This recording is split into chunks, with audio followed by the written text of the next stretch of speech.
At 39 years of age, most people have established themselves in their careers. But at 39, George Chuvalo, our great Canadian hope in boxing, has gone back to the ring. Gone back to regain a title that he never lost in a fight, but lost because there were no fights. The Canadian Boxing Federation said that he was inactive. Chuvalo said no one ever challenged him.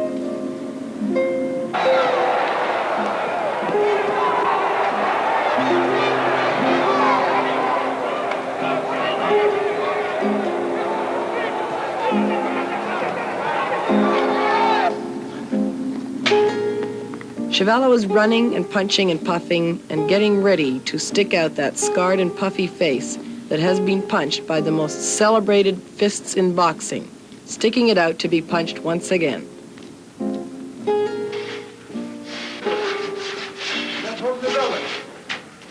The man he'll fight is Robert Pretty Boy Feldstein. At 33 years of age, he is no young hotshot contender.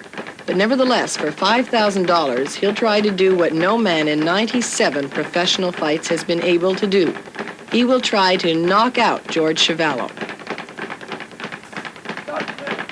Nobody's ever knocked Chuvalo down, but if there's a possibility, I'll try. I'll be throwing the hardest punch I've ever thrown in my life in this fight. I said many years ago, you just put your right hand in your pocket and just use your left jab with George because he's a sucker for a left jab. But you're talking about a boxing. You can't fight with George. You'll have to box him to beat him.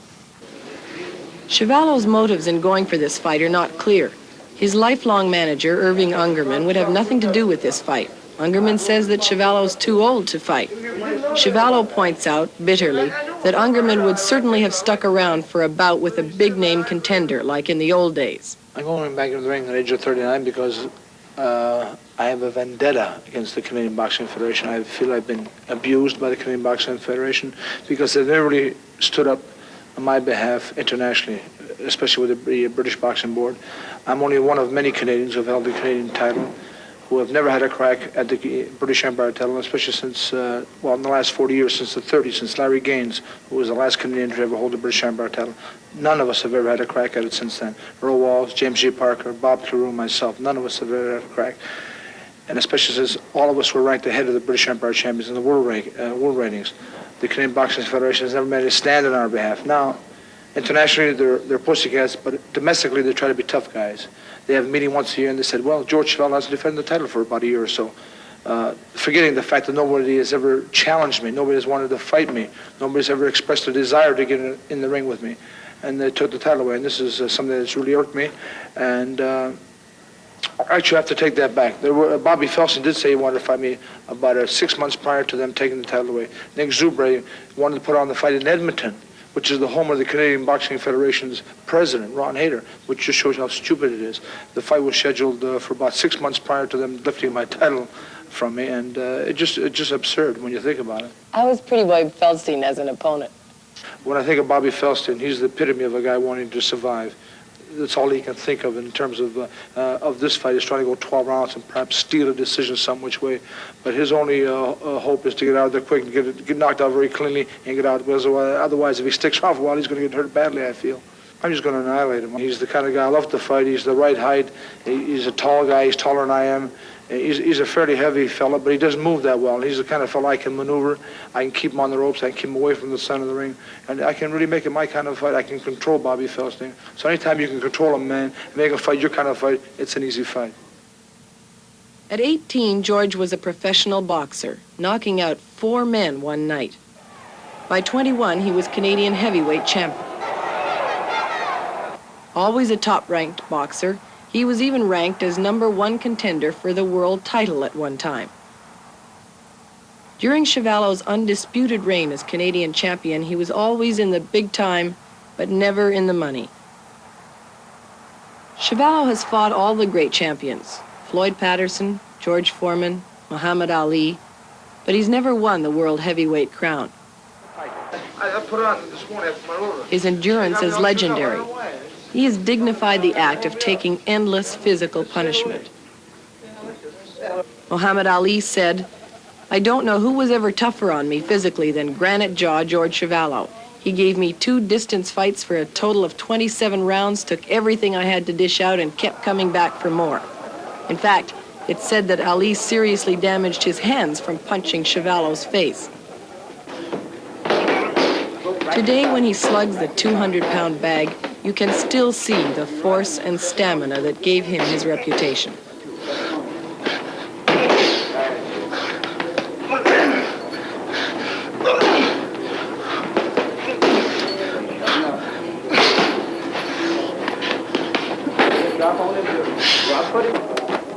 When you watch him skip rope, you see the lightness of a dancer, not the plodding of a punched-out bum.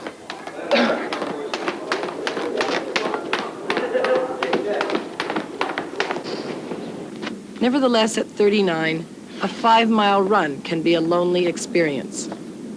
The sweetness of past victories does not numb the pain of trying to forge a 270-pound body to a fighting weight 230 pounds. I'm starting to enjoy my training at this stage because it's the last week. But I must comment that the earlier part of the training was pure torture for me. It was really sheer torture.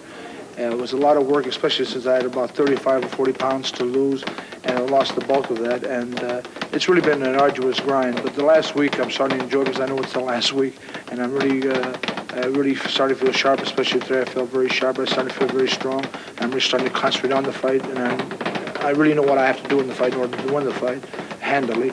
And this is what I really have to do the last week. I'm starting to enjoy it because I know this is coming down to D-Day. So this is my cup of tea the last week.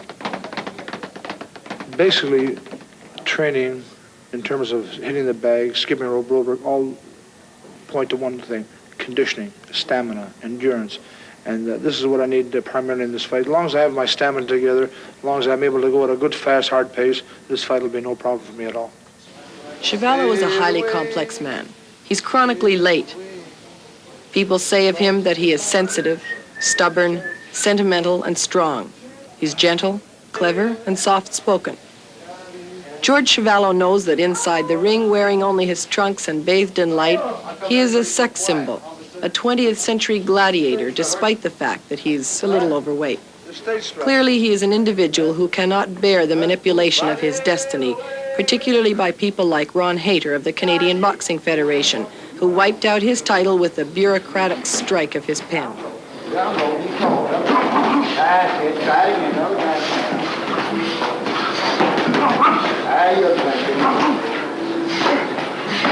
Many things have eluded George Chuvalo. The world heavyweight title, the British Empire crown, but never pride. And so, for $10,000, Chuvalo will again step into the ring to fight for pride and not for money. And like Rocky from the motion picture, George Chuvalo doesn't want to be the world heavyweight champ necessarily. He just wants to be a contender. In George's terms, that means Canadian champ. But for George Chuvalo, this is his last stand.